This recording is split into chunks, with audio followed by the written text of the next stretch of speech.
So I was watching my video as I was uploading it to YouTube, and I realized I could even make it even more apparent as to what's going on. So there you go. I redesigned it so that the pendulum part has an open side, this side. I moved this switch one set over here so you can see the handle getting knocked back and forth. I might replace the handle with a different color. I don't know yet. But I thought that was a good, also I evened out so that the gap here is right dead center, because when you put a plate on this side and a plate on that side, because of the way the studs are, I mean the Technic bricks are, this plate is farther away on this side than this plate is on this side, so it wasn't completely symmetrical.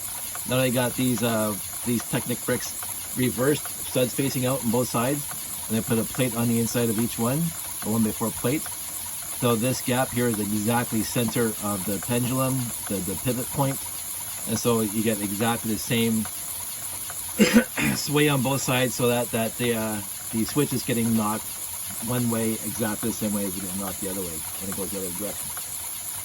So yeah, that was fun. So now you get to see the whole thing easily. That's what I wanted in the end.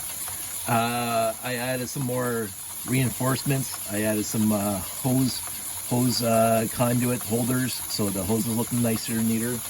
I don't know if I'm going to add one for the blue one yet, because I had this one here. Whatever. I like this one. I really do. It does seem like it's going to tear itself to pieces at some point, because you can still see it flexing.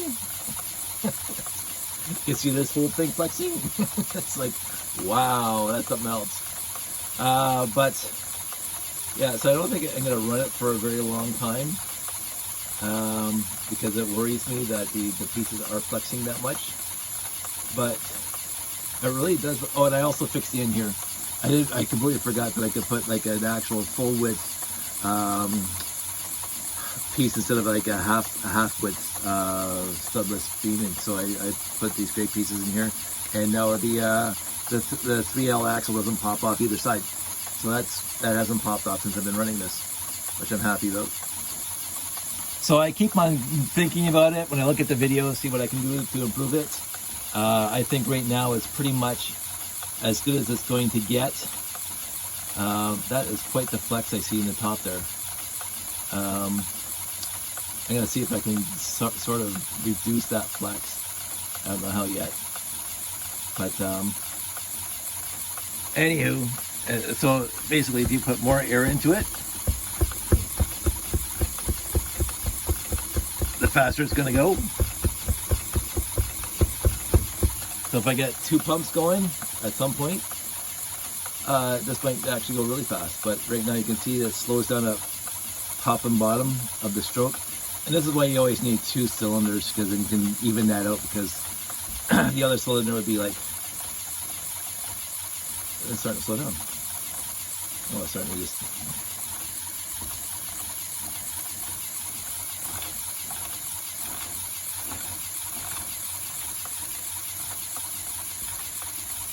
Yep, look at that now. One more thing. So yeah, it has some issues to correct before we finalize the whole thing. But there you go. Hope everybody's doing well, and I will talk to you soon.